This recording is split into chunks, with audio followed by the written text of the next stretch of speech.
નમસ્કાર મિત્રો અને વડીલો, તમારું બધાનું ગુજરાતી સ્ટોરી ચેનલમાં સ્વાગત કરું છું. રવિને તે દિવસે કેટલો ખુશ હતો જ્યારે તેને ખબર પડી કે તેના પપ્પા તેને લેવા આવી રહ્યા છે. તેની દાદીએ તેને જણાવ્યું કે હવે તે શહેરમાં જ રહેશે. 2 વર્ષથી તેને દાદા દાદી સાથે ગામડામાં રહેવું પડતું હતું.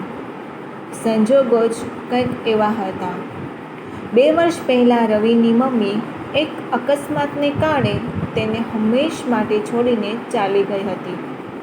એવામાં તેના પપ્પા માટે સમસ્યા ઊભી થઈ કે તેઓ રવિને એકલા કેવી રીતે સંભાળે. મજબૂરીમાં તેમને રવિને ગામડે મૂકવો પડ્યો હતો, કારણ કે તેમની નોકરીને લીધે 7 વર્ષના બાળકને એકલા સંભાળવું મુશ્કેલ હતું. પરિવારજનો અને સંબંધીઓ કહેવા પણ તેમણે જલ્દી જ બીજી વાર લગ્ન કરી લીધા. હવે રવિ તેના દાદીના ઘરે અને તેના પપ્પા તેમની બીજી પત્ની રીના સાથે શહેરમાં રહેતા હતા. 2 વર્ષ વીતી ગયા. એક દિવસ ખબર પડી કે રીના મા બનવાની છે. રીનાએ હવે કોઈ પણ કામ કરવાનું મન થતું ન હતું. એક દિવસ તે તેના પતિને બોલી, "સાંભળો, કેમ આપણે રવિને અહીં જ બોલાવી લઈએ? તમે તો સવારે જઈને રાત્રે આવો છો. એવામાં હું ઘરે એકલી પડી જાઉં છું. મારું પણ મન લાગેલું રહેશે અને રવિ પણ તમારી પાસે રહીને ખુશ થશે. અને બીજું બાળક આવ્યા પછી આપણો પરિવાર પણ પૂરો થઈ જશે." રવિના પપ્પાને પણ આ વાત ગમી ગઈ અને તેઓ બીજા જ દિવસે પછી ગામડે જઈને રવિને લઈ આવ્યા કે ચાલો, હવે રવિ અહીં જ રહેશે અને શહેરમાં સારી રીતે ભણતર પણ મેળવી શકશે. રવિ જ્યારથી તેના પપ્પાના ઘરે આવ્યો ત્યારથી તે ફૂલ્યો સમાતો નહોતો. તેની નવી મમ્મીને પણ તેને બહુ જલ્દી અપનાવી લીધી હતી. તેમને ઘર કંઈક એવી રીતે બનેલું હતું કે મારા ઘરેથી તેમનું આંગણું દેખાતું હતું.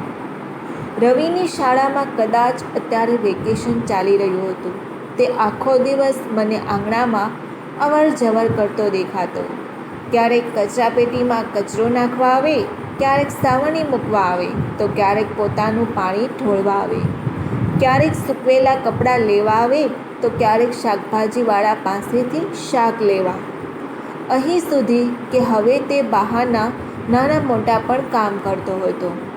પપ્પાના ગયા પછી તે આખો દિવસ દોડીને બધા કામ કરતો રહેતો અને હું તેને જોઈને એ વિચારીને તે બાળક માટે બહુ દુઃખી થતી કે શું ખરેખર તેની નવી મમ્મીને પોતાનો પરિવાર પૂરો કરવા માટે દીકરાની જરૂર હતી કે વગર પૈસાના છોટુની. જે બાળકની અત્યારે આ હાલત છે, તો પોતાના બાળક આવ્યા પછી તેની નવી મમ્મી તેની સાથે શું ન્યાય કરી શકશે? શું રવિના પપ્પાને તેના દાદીના ઘરેથી લાવવાનો નિર્ણય સાચો હતો?